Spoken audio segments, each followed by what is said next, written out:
Good evening, everyone. Welcome to the Rare Book Room. My name is Nicholas. I help direct the events here at the Strand.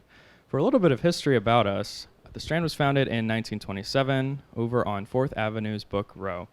Stretching from Union Square to Astor Place, Book Row gradually dwindled until after over 92 years, Strand is the sole survivor. Still run by the Bass family, still housing new and used books, and running 400 events a year, of which this is one of them. So we have two very special people launching a book tonight, but before that, I would like to welcome to the stage someone else very cool. Carrie Dragshaw, yes.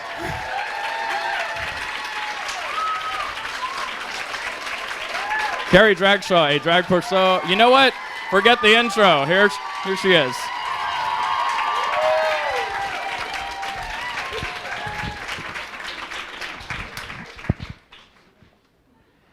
As I walked home, I couldn't help but wonder, was it Mr. Big, was it New York, or was it me?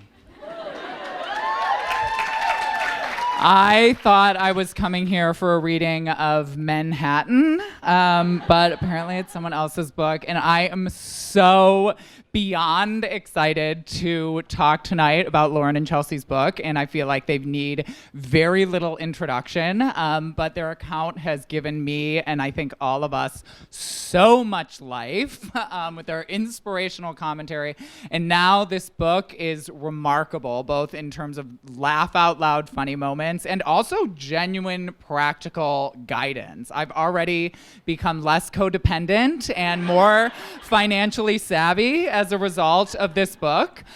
So please give a warm round of applause for Lauren and Chelsea. Woo!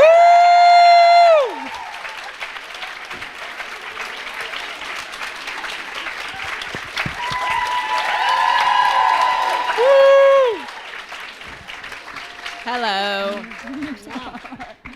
Yay, welcome. Oh my God. Hi, everyone. Here we are. Are we sitting?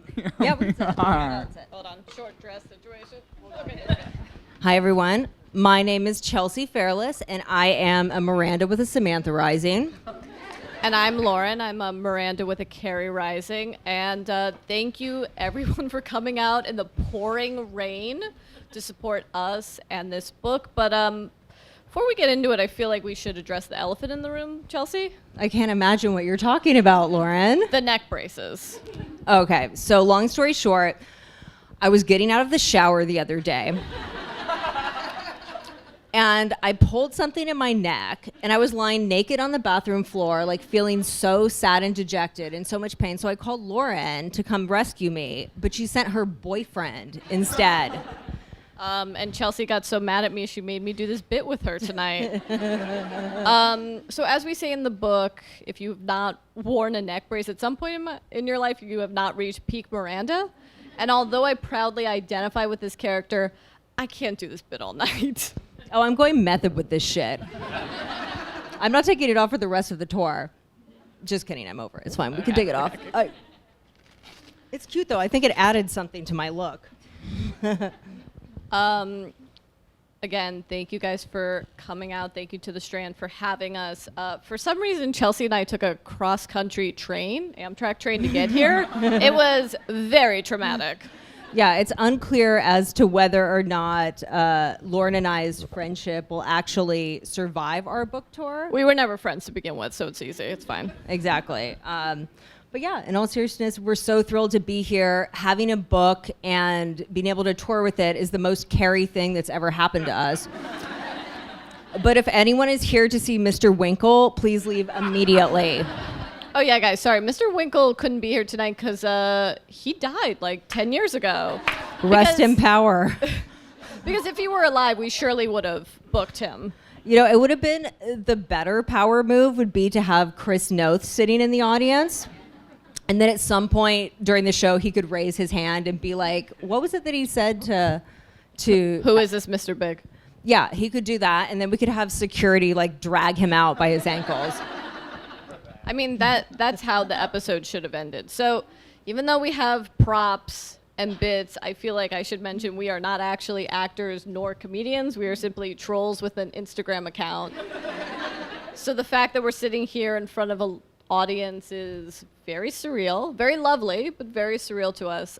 When our editor first told us we had to do book readings, we were thrown because We Should All Be Mirandas, while a book we're very proud of, isn't a particularly serious book.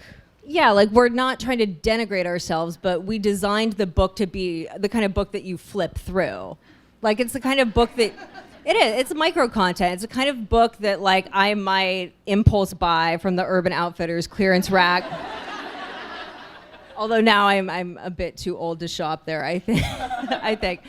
So yeah, it didn't really make sense for us to read large portions from the book, and we thought that talking to some rando moderator could be like awkward. So we invited our very dear friend, the luminous Carrie Dragshaw, to do this event with us. Thank you so much for being here, Carrie. Oh, it's totally my pleasure. And this is the first time I've spoken as Carrie. Oh my God. Normally I just stand. How, so really stretching my skill set here. however, as I can attest to, like people are not sure what we look like, which is absolutely fine. But when we walked in here with Dan, there was like no confusing what was going on. Totally. Right. Or a super Every Outfit fan. Could Also, I just noticed we have a hot and not list like in our book of things that are hot and not, and we put mules on it. And I just noticed that Lauren and I are both wearing mules tonight. But did you notice this girl's in OG merch? I love that. Oh. I appreciate wanna- that. Amazing. Thank you. This Oh is my a slight God, cease digression, and but do you know desist. why we can't sell that shirt anymore? Or why we don't? Because we do get requests, and we'll just say it in the room. New York Magazine sent us a cease and desist letter for So that's using their very- logo. You So know very you've made rare. it. Yeah, so that's why. Hi, Justin. Hey. Amazing. Anyway. Well, should we get into it? I Let's feel get like into we it. should start at the very, very beginning. When did you fall in love with Sex and the City? Like, how did you come to the show? What were some of the formative Sex and the City experiences for you? I mean, I'll start. For me, when I discovered the show, I was a teenager living in a rural area, and I was instantly obsessed with it. So I did all sorts of like horrifying shit to like emulate the lifestyle, you know? Like I had a giant rosette that I bought from the Gap. I started smoking Marlboro Lights, which is what Carrie smoked. And ultimately, to complete the Sex and the City fantasy, I moved here to go to college, which is where I met Lauren. But when I moved here, shit was even more embarrassing because like I had actual access to the filming locations. Like I remember going to Sushi Samba and being like, this is an incredibly chic culinary experience. Wow, I didn't really think there was Sex in the City culture, but you were fully enmeshed in Sex in the Yeah. City culture. Yeah, fully. Yeah. So that's how I came to love it. I started watching it when the show first aired when I was 12 or 13 years old because I have two working parents who traveled a lot and had no restriction on cable television. I'm actually the same age as Carrie's would-be child with that saloon waiter. That was weird watching that episode when it aired, being like, oh wait, I could be Carrie's child. You're doing the math like that meme of the woman with the equation. Oh yeah, but I mean, I knew the show wasn't a documentary, but I kind of treated it like a documentary. Like I knew it was a scripted show. I'm not dumb, guys, but I was like, oh, when I moved to New York, yeah, it's not gonna be that way for other people, but this is what my life is gonna be like. And no, not even a little bit. No. Yeah, all that waited for me were like unending fashion internships and like sexual sociopaths. Yeah. It's the New York experience. Yeah. How did the account come about? How did that start? Here's the weirdest thing is Chelsea and I have now been friends for 11 or 12 years, and it was not until we started the account that we actually spoke about Sex and the City. We both lived in the city when the first and second film came out. Both saw it, but just not together. It wasn't until one evening in the summer of 2016. I mean, we can go into like the nitty gritty, which is you used to be a photo researcher. It's something people used to ask for. Yeah, like, can you pull, like, that outfit that Carrie was wearing? I did a lot of, like, research for fashion designers and stuff like that. but I found that like the outfits that are actually good like aren't on Google. Like if you put into a Google search like Sex and the City plus fashion, you get like, yeah, exactly. You get the kind of, no shade. But you get like the classic Carrie stuff. You don't get the fun deep cuts. So yeah, one night we just, had a few too many drinks and started the account at the table, and we we bump are. up how many drinks we had, guys. It was not that many drinks. She literally was like, I wish this was a website. I was like, oh, it's 2016, it'd be an Instagram. If we knew what it was going to become, I swear to you, we'd have a more interesting origin story. Yeah. Knowing that we would have to tell this again and again and again. Totally. But after you started your account, or you became Carrie. Yeah. Shortly thereafter. 3 months after we started in June 2016, and I think it was not Halloween. It was like the weekend before where adults actually go partying on Halloween. Yeah. We were tagged in a photo and we went, what is this now? Yeah. So, yeah, mine started as just a Halloween costume with no aspirations for internet fame. Is that the OG one?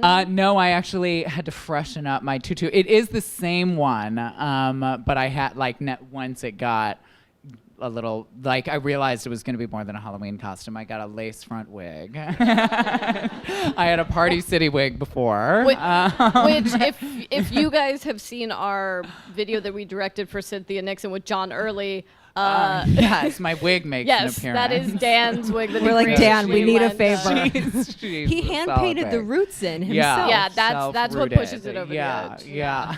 Nothing if not committed to the cause.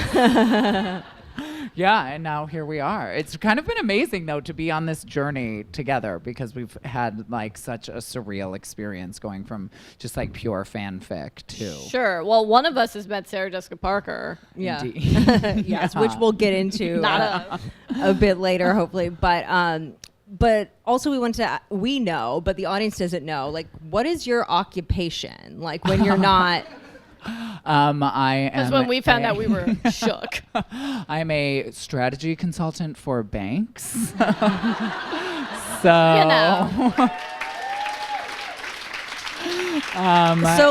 do your finance bro colleagues think about? Yeah. I mean, I kind of love that now everyone that I work with has met a drag queen. I kind of love that I've just forced that upon them. You're the entry point? Yeah, I'm their entry point to drag. And then they're going to Trixie Mattel concerts in no time. The gateway drug. Do those two lives ever intersect? Did your coworkers show up to DragCon to support you? Right. No, but they are super. I get very specific advice sometimes from my bosses around my drag aesthetic and how to make sure that I expand because they're business professionals focusing on scaling and the growth. Brand. Oh yeah. And so I'll get brand strategy guidance. And I'm I got this from here. So yeah, it's pretty great. I love that. So one of the most iconic parts of the account, I think you're all probably familiar with, is We Should All Be Mirandas. Also the name of the book and the name of one of the greatest pieces of Insta merch of all time. So can you tell us how the We Should All Be Mirandas phrase originated? Again, it's very similar to the creation of the account. There was no forethought put into it. It's based on a shirt that Dior did in 2017 that said we should all be feminists, which they sold for $700, which is obviously, it was a cotton shirt. It wasn't even a cashmere blend. A cashmere blend, I could almost get there, but obviously it's a takeoff. Not even a takeoff. I mean, they're ripping off the slogan by Chiamondi Ngozi Adichie's viral TED Talk and book of the same name. So we obviously think commodifying and co-opting feminist political slogans by luxury brands is dumb, and what better way to parody it than just saying we should all be Mirandas, selling it for $32 and donating a portion to a legal nonprofit. Yeah.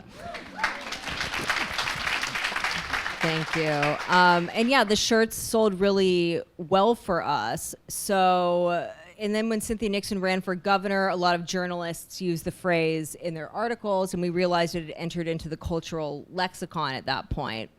So our book agent, Ross, was like, okay, you guys need to write a book with this title. So we then had to retroactively figure out, like, what is this book going to be? These are how books are made, okay? Not that all of them are dreams. Sometimes they're reverse engineered. Yeah, exactly. So we wanted to do basically a parody of those self-help books for women from the 80s and 90s that sort of purport that, like, everyone can, like, or any woman can, quote unquote, have it all, which is, you know, it's implied that that is marriage, that is an incredible career, that is a hot body, etc. So our book sort of covers those topics, but, you know. So from how Miranda's point of do view. two people write a book together? Google Docs. I mean, We live and die by Google Docs. So Chelsea moved to Australia for the kind of the 3 months that we wrote the book. Ideal. yeah. Well, It actually was. it was I mean, it was great, and it was great because I had a wonderful time in Australia, but it wasn't great because me and my wife Tatiana were in a nasty, like, immigration situation because she's Australian and she couldn't come into the country, so I had to go to Australia. So because of that, Well, you know, also, spoiler alert, she's here. Everything worked out. Yeah, it's fine. It's fine. It's all good now. She's got that visa. Hallelujah.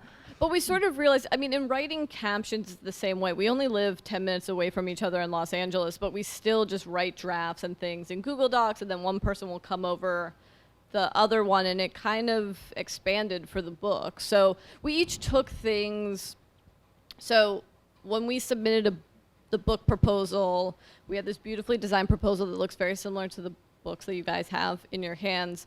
But our agent was like, yeah, you might want to do a table of contents. So we were like, shit, we basically have to think of every single thing we're going to want to write. So that was settled. And when we sold the book, we kind of divvied up, like, okay, this I feel more comfortable in. This, you know, I wasn't going to be like, I'll write queering Miranda. I've got some thoughts on that. Yeah, I wrote that one.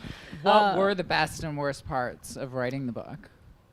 I mean, I can start. I think the best part was the satisfaction of seeing the completed project, because as Lauren just said, like, in the proposal, like, we had a very specific idea of what not just what we wanted the content to be, but what we wanted it to look like, the typefaces, the illustrations, all of that. So it was very satisfying to see that all come together so seamlessly. The worst part, I would say, it was hard. Nailing down the cover was hard because we had an idea of what we wanted, Which is what the cover is. right? Our publisher's marketing department had an idea of what the cover should be. The illustrator had an idea. The designer, and then the legal department, which had to approve the cover. So it became like, Well, the legal department was like, so yeah, you just slap on practical parody and you're fine in the Sex and the City realm, but like maybe don't have an illustration of Cynthia Nixon on the cover. And we were like, oddly enough, we were on legal side. We were like, great, do the hair crop. And they were like, oh, okay. But this is the thing. Like 2 days later, they were like, guys, we have a great idea. What if we just did a crop with the hair? And we were like, exactly. It's exactly what so we were we're thinking very happy too. with it. It's so good. I mean, in all honesty, this being our first book, I think the hardest part was we have talked about this book, thought about this book from marketing to writing it to editing it for a year straight. I mean, it truly has not ended. So I kind of thought when we turned in the manuscript, it'd be like, okay, that's it. Like, see you in October. Yeah, we're like, we're done, guys. No, we were not done. Yeah, half of writing a book is the things that have nothing to do with writing the book. It's the promotion of it. It's the events. It's, you know. It's Yeah. this right here, right now. Yeah, all Here of we that. are. And it's a pretty sexy book. I don't know if you guys have paged through, but there's a lot of practical guidance. I mean, look at us. We ooze sexuality. How to ensure you have an orgasm with or without somebody else involved. So what, I mean, are your parents going to read the book? Are there parts that you hope that they this is don't the problem stumble of across? having very supportive parents is they will read this book, and it's kind of problematic. Yeah, it's a nightmare. I mean, the thing my parents are chill, but like it's still embarrassing. Like this entire chapter, but I'm specifically embarrassed by this content piece called "How to Get Yourself Off in a New York Minute: 6 Sexual Aids That Every Miranda Should Own." Which Yeah, is everyone like, turn to page 148. yeah, actually, you don't have to, but it's like it's these spot illustrations of like various sex toys, including like a butt plug, which is embarrassing, but. I think the thing I'm most embarrassed by is the laptop, and my caption for that was watching porn on a desktop computer is awkward and vaguely skipperish. You need a laptop to bridge that gap between your desk and your bed. Just make sure to close those unsightly pop-ups after you climax. There's a lot of real detail in that. Vivid. Yeah, but I think the problem is not even when they read it, is when you go home for Christmas this year and you're like walking into your bedroom to Yeah, they're like, there's Chelsea with her laptop. Like, you're like, horrifying. guys, I'm just watching reruns of Sex and the City. They're like, whatever you call it, it's fine. Yeah. Totally. I think the most embarrassing part is the idea, like, I know that I could just pretend like, oh, Chelsea didn't write that. She's the perverted one. I'm completely fine. But in our heads, we know what we wrote. Yeah. And so I know that I wrote Coloring Outside the Lines, The Miranda's Guide to Fetishes. This is page 154. So it's the idea that I know they will know that I know what cock and ball torture is and wrote the definition for that. Yeah, CBT, not to be confused with cognitive behavioral therapy. You know, I just don't need my mother to send an email that I wake up to that's like pony play ? And the subject line. Horrifying. Truly a nightmare. So, I mean, for better or worse, Sex and the City, like, because when I watched it, I was so sexually inexperienced. Like, it really did shape, like, ideas that I have about, like, what sex and what sexuality is. And Did you think lesbian relationships were Maria and Samantha?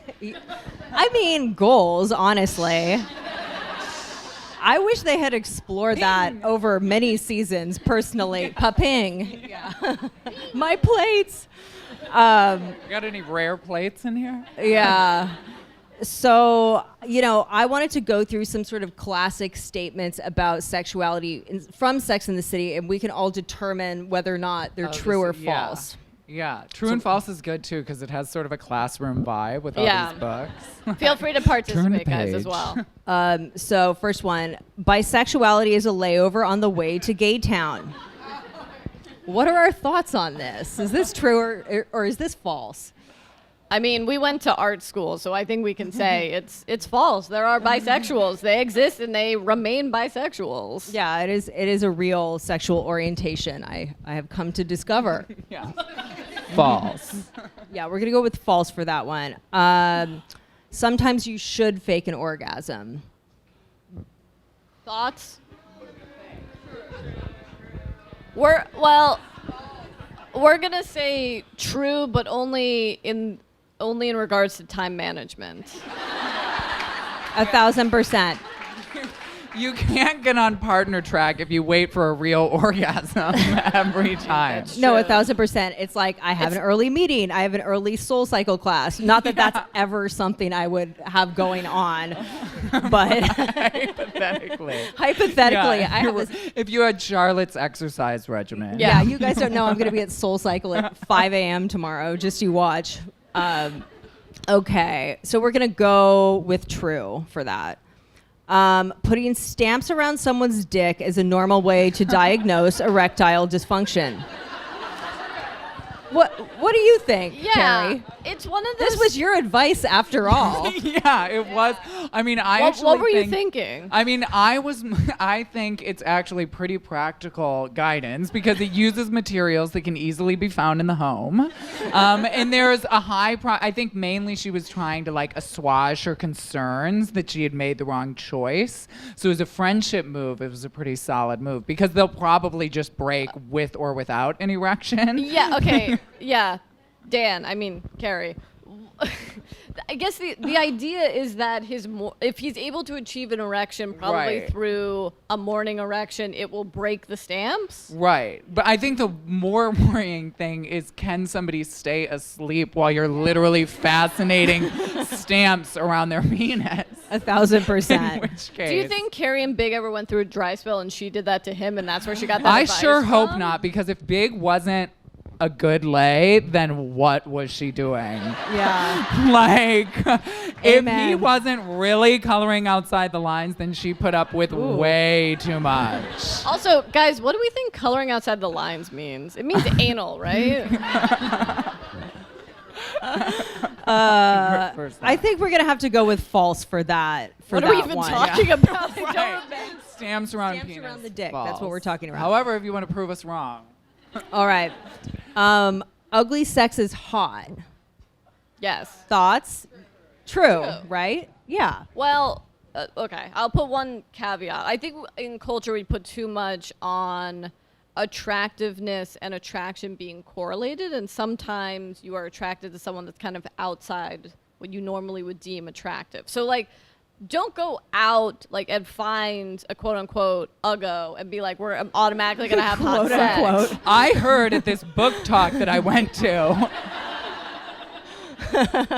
Yeah, you're just like disappointed walking back to waiting for your Uber, walking inside the apartment. You're like, damn you, Lauren and Chelsea. But he was so ugly. Yeah. I mean, I think this is the most valuable thing Anthony Marantino ever said because he's a monster anyway. Okay, so we're gonna go with true. Okay, last one. If your husband can't fuck you on the night before your wedding, he probably jerked off before you came over and was too embarrassed to tell you about it. True. Carrie? Absolutely. Again, your advice. Yeah, I talk about thinking on the fly. I was so impressed. I was like, I knew it was a lie, but I was also like, you delivered it so Yeah, convincingly yeah, that I was like, fuck, really- maybe Trey actually did jerk off before he came over. I had no idea. Anyway, and we're moving on. Yeah. All right, we're moving on. Moving on. So you have talked a lot about people you should not have sex with. Yes, and we're going to go through them right now. In the section, people you should definitely not fuck. Number 1, people with lower self-esteem than you. 1,000%. I want to have the lowest self-esteem, not the other way around. Wow. Her wife, everyone. No. She has much higher self-esteem than me. That's why it works. Number 2, people who live in your building. I think Lauren has experience with this one. I don't know what you're talking about. No. Yeah, that happened. I don't do that, but then also don't lose your virginity to someone that lives in your building. Wow. Yeah, but I feel vindicated because he dumped me. That's not the part I feel vindicated about. He quit his job shortly afterwards, decided to start a startup, went broke, and had to move out of the building within 6 months. So It's a beautiful New York love story right Yeah. there. You should write about that one.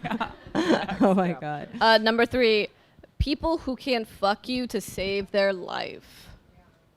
Yeah. Yeah. A bad lay is a bad lay. Don't go back for more. Nothing good awaits. People you work with now, I don't have any experience, but Chelsea? Okay. In my defense, that wasn't a colleague. That was an intern Go on. when I worked at V-Files. And in my defense, nothing happened while she was my intern. We started dating a full 3 years after her internship ended, and we're now married. So, aww, and there she is. Very good intern. Very good intern. What is she? Is she a better intern or wife? She's a better wife. But she was Oh. an excellent intern, I have to say.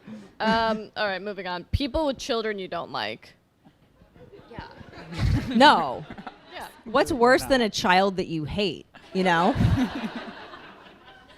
I mean, that's the thing though, is your partner is always gonna love that child more than you. We said it. It's true. And also, we know shitty kids are narcs. So. Yeah. Number 6, people in relationships. Nowadays, you're lucky to find out if they are in a relationship, though. Right, Because right. in what is a relationship? Like everything is either open or polyamorous, or so. Or they I say feel it's like- open and polyamorous Right, and when it's it's not. not. Yeah. So that one's tricky to execute on. Yeah. I hear you. Again, refer back to our, was it 5 ways to get off in a New York minute? Yeah. 10 ways? I've forgotten how we I think what it's we 6, but who's counting? people who are addicted to porn, that's obviously from an early episode. I would amend that for millennials and just say people that learned how to fuck from porn. Yeah. Ew. As Gross. we all learned from Euphoria. Yes. 1,000%. Yeah. No go. If he's 14 and he chokes you. Yeah, yeah. Bad sign. Yeah. Bad sign. Yeah. I don't know. Gary, what have you been up to? No. Plot reference. Yeah, not I got it. Personal story. I hope everyone here has seen Euphoria because it is a truly incredible show. Yeah, It's it an is. incredible It's show, but beautiful. I'm terrified of Gen Z. Oh, yeah. Yeah. And they're Horrified. terrified of themselves. But they're so good at eye makeup that I'm like, remarkable at eye makeup. Shit. Whoever is the drag character of Euphoria has a much higher makeup bar to cross Right. than Carrie's Totally. natural look. Number 8, people who take a shit with the door open. Again, this is from an episode and not. I mean, Dan, do you have experience? No, Yeah, absolutely it's not. pass. It's not a thing. People who go to your Weight Watchers meeting. Also cold from an episode. Don't know how relevant that is now. Well, Seeing it- that it's WW, guys. It's WW now. I love bread. I love bread. I love bread so much. Could you imagine if Oprah guested on Sex and the City? What? I mean, she did like a Iconic voiceover cameo. for The Handmaid's Tale, so it seems Yeah. like that's not like beneath her, you know? Anyway. Oh my God, Carrie on Super Soul Sunday. See, that's the thing I want in the third film. Oh, 1,000%. Yeah. it's- Okay. Well, you guys, I have. Wait, there's one more. Oh, there's more. It's easy to forget So because many the people last you one's shouldn't people fuck. named Skipper and like. Oh, We have nothing more poor to say. Skipper, and he got such an unceremonious. He just sort of like disappeared, like the Russian in The Sopranos. Totally. Yeah, but Just not the gonna thing talk is, about him anymore. Skipper is from the original books. He was a friend of Candace Bushnell, and they tested that out, and we're like, no. No.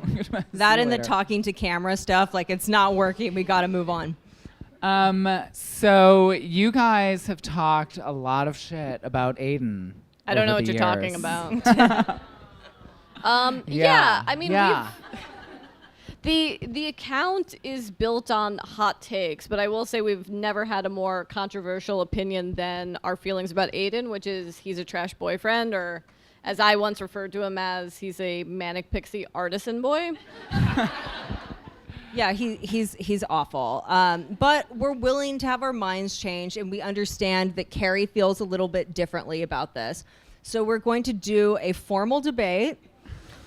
Carrie will argue for Aiden. We will present a rebuttal, and you guys via applause. Did you write this down? Oh yeah. I'm nothing if not diligent. Perfect. I'm a writer. I have to afford my shoes.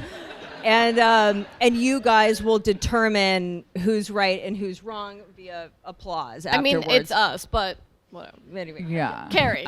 So Aiden is a trash boyfriend who is the sole person responsible for Miranda not still being on that bathroom floor with her neck injury. And so I feel like Aiden is a very good yang to Carrie's yin, and Carrie isn't always the most reliable friend, and Aiden is a very reliable boyfriend. And Big, who so many of us desperately strive after, couldn't even sit through a poem that Carrie was reading during a wedding. Meanwhile, flash forward to the wedding that Aiden attended, and he built Charlotte and Trey a bench full with a like love story about two woods meeting each other, and it other wasn't even stronger. a gay wedding. So, as I thought about my many men, I couldn't help but wonder, what makes a great love? Maybe men are like pieces of furniture. Some are elegant, but painful. Some are comfortable, but not that exciting. Another afternoon at Room and Board? Crate and sterile? As a wise fisherman once said, give a girl a seat, she'll sit for a day. Give a girl a furniture maker, and she'll be comfortable for the rest of her life. So even though I might be a little less pottery and a little more Barney's, and Aiden might not be the flashiest piece on the showroom floor, we were both flawed pieces of wood. And with a different finish, we could still be fabulous. Wow. I don't know how to follow that. That was touching. Yeah, Your Michael. move. Wow. I mean, like the true Mirandas we are, we're going to return not in kind, but with logic and facts. Exactly. First of all, there's the smoking thing. It's fine if Aiden doesn't want Carrie smoking around his ugly furniture. However, giving someone on an ultimatum on a first date is like kind of a bad look. Also, I'll have you remember that when Scout opened, Aiden was outside smoking a cigar, and I really wish she had called him on it. Yeah. I mean, there's also the cheating thing, which we're not justifying Carrie cheating on Aiden. However, he did take her back.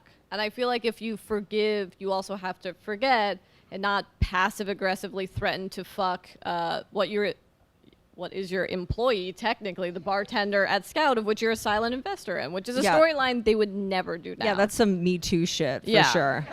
It was very dark and emotionally abusive to the two. 1,000%. Then there's the abortion thing. You have to admit that Aiden was slightly judgy about the fact that Carrie had had an abortion because he was visibly relieved when she lied to him and said that, she had never had one. I'm not saying that Aiden is like protesting outside of abortion clinics with his little baby strapped to his chest. You don't know what's in the third film. Yeah. I wish. But it's like, it doesn't mean that he didn't sort of project some sort of antiquated good girl narrative on her and then have an emo moment when she didn't live up to his expectations. And then lastly, the marriage thing. One of the few things you, Carrie, showed backbone on was that you were not ready to get married. And again, very Aiden, he acknowledged it, understood it, and then immediately pressured her into a shotgun wedding. So this is someone that has a very definitive idea of the future, and really, whomever will fit into it will work. Yeah. Also, he hoards half-empty deodorants. Okay, we're done.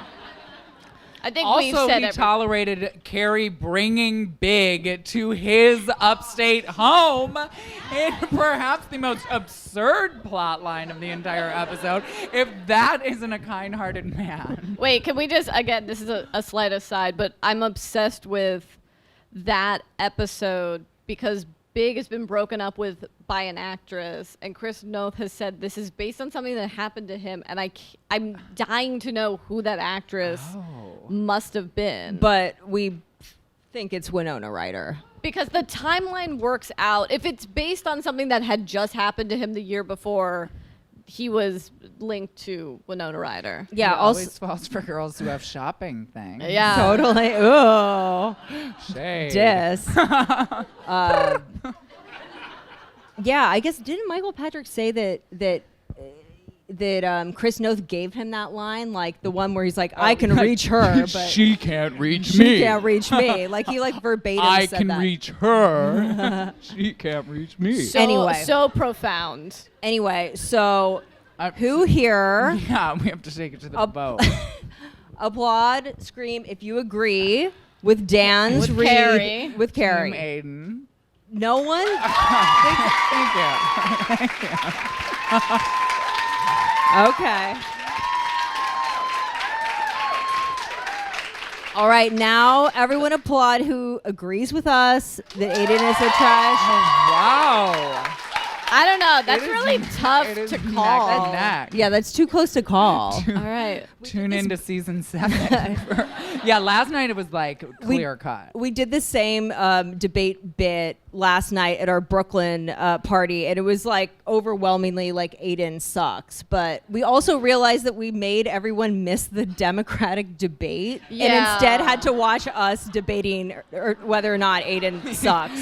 The So the best that we could do was just sort of link up candidates with their Miranda Rising sign. Yeah, like Mayor Pete is definitely a Charlotte, you know? Oh yeah. Right? For sure.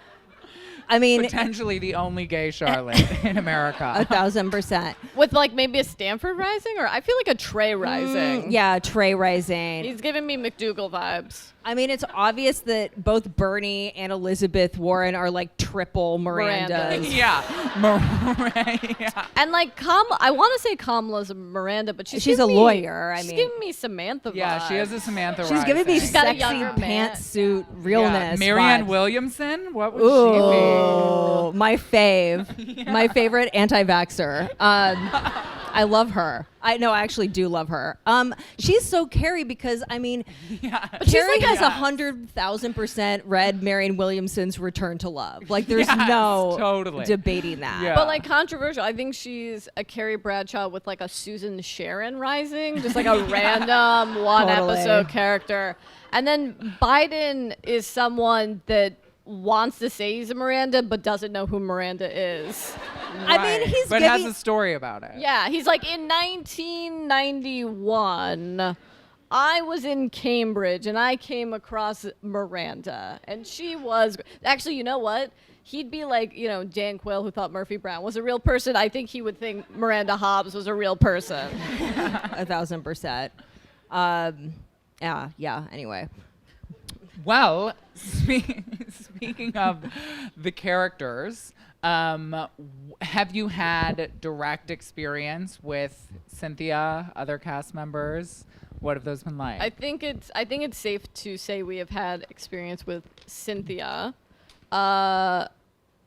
So when we were actually doing the proposal for the book is when Cynthia was running for governor and had just announced it. We were like, oh, that'd be funny if they asked us to like help out on the campaign. That'll never happen anyway. And then a month later, we got a DM, which is how we got our book agent too. We slid into our DMs, and it was their campaign person asking us to collaborate with them. So Chelsea designed an amazing set of merch. We hosted a fundraiser. Maybe some of you were at that fundraiser. No, maybe. Okay, all right, a few people. And then we wrote and I directed a campaign commercial with her and John Early, which is where we used Dan's wig. And then our favorite stan is Kristen Davis, who follows our personal accounts actually. yeah, she's truly amazing. And when you got married, congratulated you via Instagram. so cute. It's also really cute because whatever. Such a Charlotte. Such a Charlotte, 1,000%. Loves the wedding. Yeah, we met, I love her because she also sends us like heart eye emojis every time we post a photo of Trey, like in the DM. She like slides in with the. Trey playing tennis is Yeah. definitely.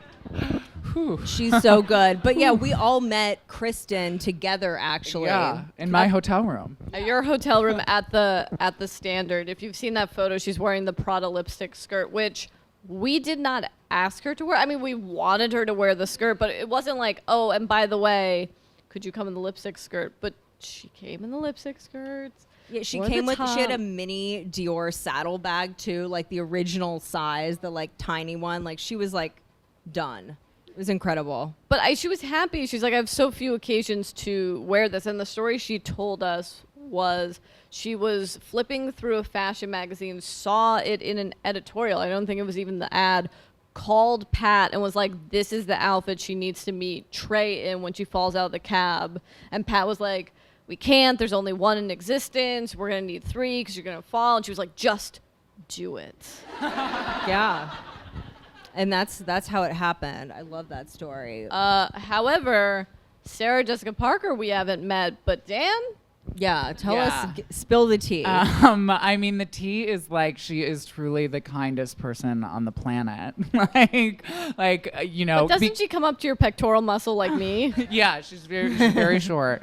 But like, you know, because what I'm doing could also be interpreted as like I need to get a restraining order against this person. Like, same energy from because us I too, also like I as a human being outside of drag live right near her actual house, which is also right by the Carrie Bradshaw house. So it is this very strange, like we are like right near each other. But she is. Can we just talk about one surreal moment that when Yeah. we did the Cynthia stuff, we were there for so long. A friend gave us their apartment that's on Perry Street on the same block that the exterior for the Carrie Bradshaw apartment was. And you do not live too far away from there. I won't give exact details. And there was like one day where we were standing outside of the apartment waiting for you to drop that wig off and then watching people across the street take photos in front of that brownstone. Yeah. It was very bizarre. And they're always there. Like you can walk by at like 3 a.m. on a Tuesday and there will undoubtedly be 4 Russian tourists there, like getting their life. Yeah. So yeah, she is absolutely just like so kind and generous. Wait, because you live close together, have you seen her in the wild?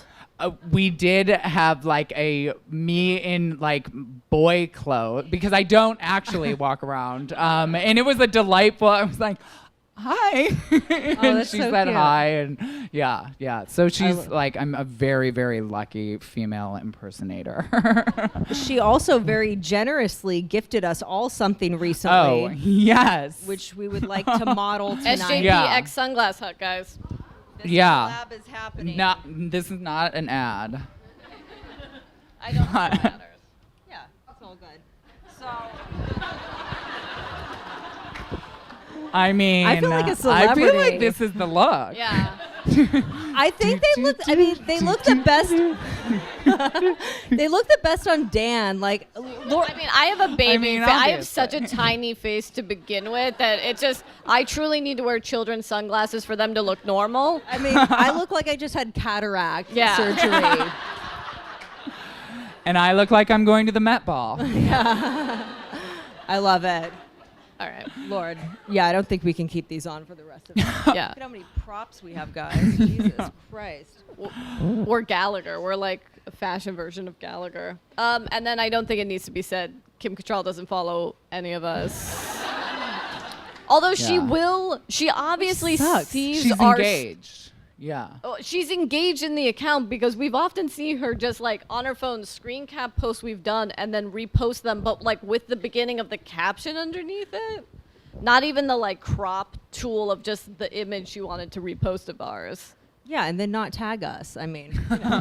The super sad thing is, out of all the people, I think we'd probably get along with Kim the most. She's Well, we learned that Kim is like a low-key art house queen because we found out that she was close personal friends with Marina Abramovic and Isabelle Huppert. Yeah. So this information is like very hard for me to... we meant to in like the pre-book rush. We didn't have time, but if you guys know the like YouTube series that Criterion does where people go in their closet and pick films, she did one recently, and it's like, you know, Chantal Akerman, but it's like, oh, when I was a child, my mother used to show me Jacques Tati. I mean, she's really into it. So it's sad because I feel like we'd have a lot to talk to her about, genuinely. I mean, she's an icon, truly.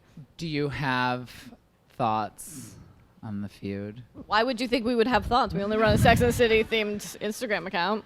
Yeah, I mean, we usually take the Taylor Swift, I'd like to be excluded from this narrative stance when people ask us about Sex and the City 3 or ask us, you know, about the feud. But I mean, because you guys are all here tonight, I guess we can kind of get into it.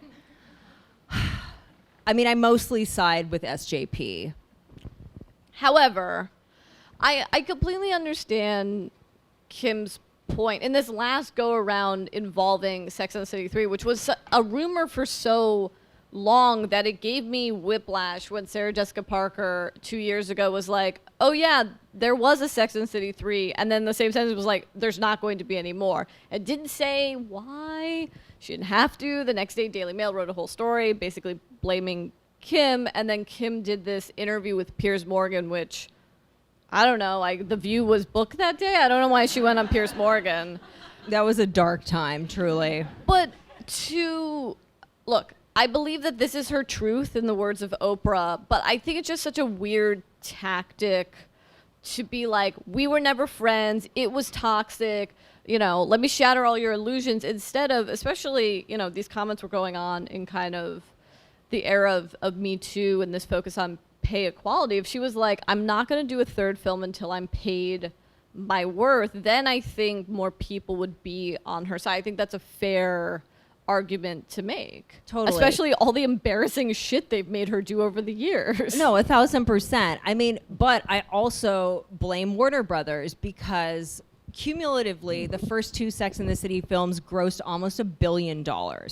So if Kim wants to be paid as much as SJP, it's like they'll make it back. Like, come on, And she also allegedly wanted them to produce like some of her personal projects that she had been developing. And it's like, produce some of her fucking TV movies. Like, who cares? I'll watch them, Yeah, I mean, again, it's the Trump era. We need this.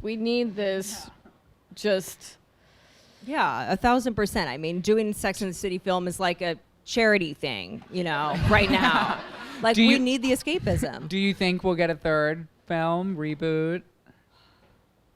I mean, I like to remain optimistic. I mean, even though we've been given every sign possible. It's not going to happen. Right. Also, he's just not that into you. Exactly. Also, we didn't realize how close it was to being filmed. Like, it was supposed to start filming in October 2017. Yeah, exactly. Like, crew was signed on, locations scouted. Like, it was like deep into pre-production. Although we kind of got that feeling. I mean, we don't have the tweet, but my favorite thing in that whole like Schadenfreude thing that happened in 2017 was Willie Garson, who played Stanford, wrote a tweet that was like, because I'm, quote, toxic, referencing what Kim Cattrall said, I'm going to negotiate for 6 months, say I wanted to do it, and then didn't. Say I'm going to do it. I'm going to negotiate a contract for 6 months and then claim that I never wanted to do it. Which is what I love about that salty tweet is he doesn't at anyone, and also it's very obvious that he had paid for some kind of home renovation, and that's the anger you feel when you think you're going to be able to pay for it and now can't. 1,000%. But it's like, I do think it's possible. I mean, one idea that I have that I really wish would pick up some steam is like... Let's get started, guys, tonight. Yeah.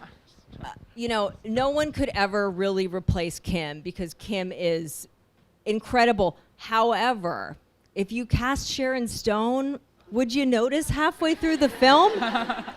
Also someone that like is due for a comeback, like how she hasn't overdue, like how she hasn't entered the Ryan Murphy canon yet is one of life's greatest mysteries. And knowing our other father, Michael Patrick King, he would definitely put a Basic Instinct reference in the film. Yeah, and a drag queen doing it would really give you something to see. I mean, I guess we have another idea. If time truly does heal all wounds, I think we gotta put it on ice for another 15, 17 years. We gotta wait till they're in their 60s and 70s, move it to a retirement community in southern Florida, and we just watch them as they balance geriatric dating. Just imagine any film that's had Diane Keaton or Jane Fonda in the last couple years, and that's what that movie is. Totally. Okay, so I think this is one of the toward the end questions, but the account is called Every Outfit on Sex and the City. Yes. Mm-hmm. So do you have a favorite outfit on Sex and the City? Yes, we've done mine. Have we done yours? Yeah, I mean, my favorite outfits on Sex and the City, for Carrie, it is the outfit that she wears where she's just wearing Mr. Big's shirt with an Hermes belt as a dress. So good. So resourceful. Some of your best work, truly. But it's so elegant and chic and timeless, and it's something that's always really resonated with me. But in terms of individual garments, I really love this sort of asymmetric, colorful, classic Xandra Rhodes dress that she wears to the fake Marina Abramovic thing where she meets good. Alexander Petrovsky. Yeah. Yeah, that's another favorite of mine. For me, I think sartorially the sweet spot in the series is 3 or 4. I mean, I think we all pretend like season 5 never happened, and then by season 6, they become costumes. They're no longer outfits. But for me, it is. I mean, I have a love for Stella McCartney's spring summer 2001 Chloe collection, which was all the equestrian garb, and it's the episode where she's dating the jazz guy and Mr. Carrie Biggs likes there. the jazz man. Jazz man. Because it's really what makes Patricia Field a genius, because it's an equestrian overcoat that Patricia Field put a petticoat underneath. The coat's completely open. It's a vintage belt, and then like a Macy's looking just lace beige bra that's exposed. And then I want to get into, we haven't done this post yet, but later on she's just wearing like a grandpa sweater when she leaves and she's walking with the jazz band, which I think is a style ethos that we don't talk about enough, which is like sometimes an outfit is so extra that the only thing that makes sense is a grandpa sweater as outerwear. Have you ever worn like an extra dress and then tried to put like a coat on top of it and it just doesn't work? Grandpa sweater. Just gonna put that out there. Carrie problems right there. Yeah, I'm a Miranda with a Carrie rising, okay? It's a very challenging life. But yeah, so I mean, Dan, like what are your faves, and what are your faves in general, and what's the process like recreating these recreating. outfits? Does everyone know that Dan makes these outfits from scratch? Ish, like semi-homemade, like buying a cheap dress. Well, so this is sort of amusing. Well, I'm already into it now. So the outfit that you referenced, the Carrie with the Hermes belt and the shirt, obviously not like much in terms of recreation, but I was like, I need to get an actual Hermes belt, and I don't have like HBO budget. But I remembered that I had a passing romance with someone who had an Hermes belt. And he had ghosted me. But I still had his number, so I was like, hey, how have you been? Still do berries? And like, is this our point about like the Weight Watchers meeting? Did you have to leave Barry's boot camp? Yeah, don't go to like the same gym. But then like gay people would never meet anybody. So to get revenge, I made him come over with his Hermes belt and spend 2 hours taking a picture of me. My absolute favorite outfit is the Versace, like mint green colored, where she's waiting for Petrovsky and she's just like drowning in this fabric. And I think it's just like contextually brilliant to be like so fabulous but so sad. And I never thought I would be able to. I was like, this is way beyond my like duct tape and hot glue skill set, this Versace number. But I was going to a wedding and the bride happened to be registered at Walmart. And so I was on Versace Atelier, Walmart. You classist Mirandas. My gosh. But I was on Walmart's home section and I stumble across this comforter that is a mint green comforter that is full of a bunch of fabric flowers on it, and I kid you not, looks identical to an $80,000 Versace dress. And so I like snatched that comforter up. I think I completely forgot about the wedding. I don't even know if I went. So it's a fun process, but that's like my favorite of all time. And you live in Manhattan, and we all know what apartments can be. Yeah. Where do you store this stuff? Yeah, so I actually recently got one of those things where you like pump it and it like takes the air out of things. The Ziploc. So I have so it's just like me in my apartment like pumping and unpumping Tool. So yeah, it's Don't a really you want a fun DIY fashion show with Dan? Yeah. Well, come over anytime. Just keep going on Perry Street and look for the drag queen. Wait, do people recognize you on Perry Street? If I'm like this, yeah. How often is that? Not that often. So it's pretty potentially exciting thing for you to say.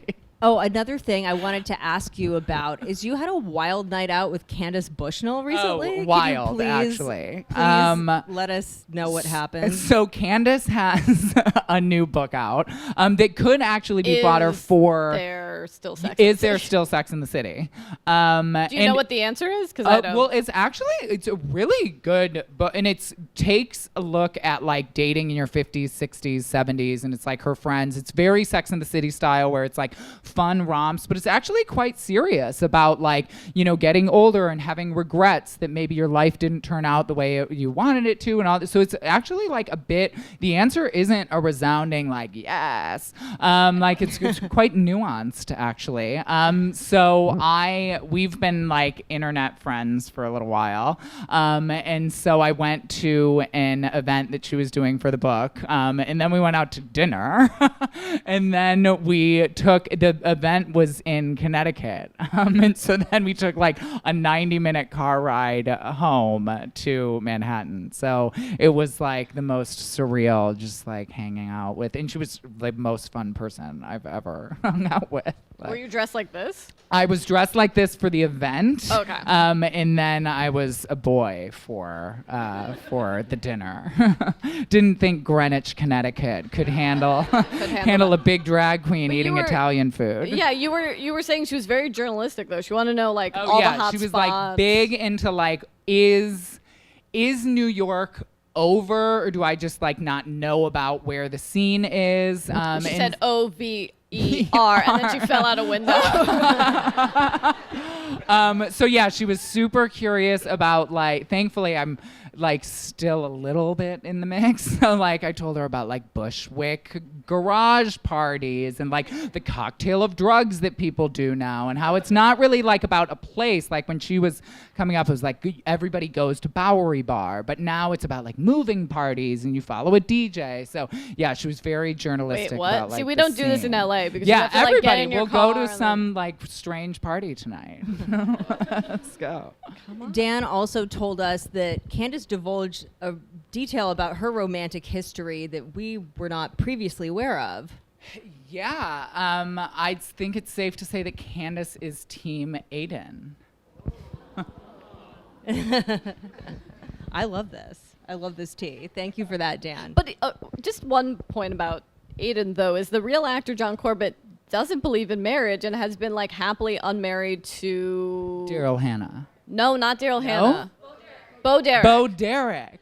Who's an older woman for like 17 years now. So we stand John Corbett. Oh, 1,000%. We just don't fuck with Aiden. He's great. He's great. We look forward to your DMs later tonight. We know. All right. So, how are we for time? Are we? What does that mean? Like, It means huge round of applause for our guests. thank you. Thank you. Thank you guys so much for coming. Yes, thank you. Thank you, Dan. Thank you, Carrie, for being here with us. This was truly, truly magical. This was so fun. You guys are amazing. The book's yes. amazing. And we will be signing books. We had a special stamp made. Get your Just book for the signed occasion. to see what that stamp says. And thank you so much for coming out. We know how shitty it is outside. It's New York. You guys could be literally doing anything else. So we appreciate it. Thank you guys so much. One more round of applause.